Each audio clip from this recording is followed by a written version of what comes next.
And now a story called Better Late Than Never. Workmen were mending the viaduct on the main line. The arches needed strengthening, but the fat controller did not want to close the railway while the work was done, and so repairs took a long time. The engines had to take great care when crossing the viaduct, and the delay often made them late at the junction. Thomas was cross. "Time's time," he grumbled. "Why should I keep my passengers waiting while Henry and James dawdle about all day on viaducts?" "Don't blame me," snorted Henry one day. "If we hurried across the viaduct, it might collapse, and then you'd have no passengers at all. What would you do then, eh?" "Run my trains on time for one thing," retorted Thomas, and hurried away before Henry could answer. At the top station, Bertie was timed to arrive just after Thomas. His passengers soon found that instead of going straight from Bertie to their train, they were having to wait until Thomas arrived. "Late again," remarked Bertie one day as Thomas panted wearily in 10 minutes after time. "I thought you could go fast, Thomas. It's time we had another race. I reckon I could beat you now."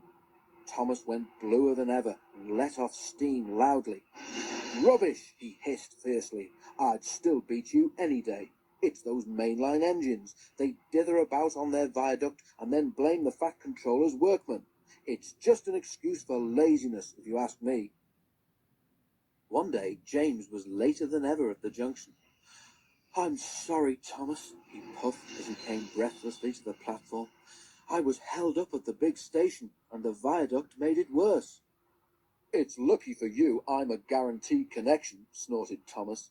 He puffed importantly away, leaving James at a loss for words. "Peep, peep," whistled Thomas at every station. "Get in quickly, please." The passengers did their best, but Thomas soon found that he couldn't save much time. As they neared the tunnel, Thomas thought he saw a flash of red on the road beside the line. "That looks like Bertie," he said to himself. "But Bertie should have got to Farquhar ages ago." It was Bertie. Thomas stopped as close by as he could. "What's the matter?" he asked. "I feel dreadful," mourned Bertie. "All upset inside, and driver says he can't make me better." "Thank goodness you're late. Can you take my passengers, please? They'll never get home otherwise." "Of course," agreed Thomas. Thankfully, the passengers climbed into Annie and Clarabel, and after promising Bertie that he would send for help from the next station, Thomas set off again.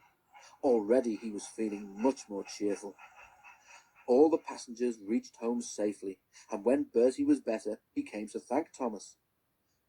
"I'm sorry I teased you about being late," he said. "That's all right," said Thomas. "I'm glad I could help. Perhaps being late isn't such a bad thing after all."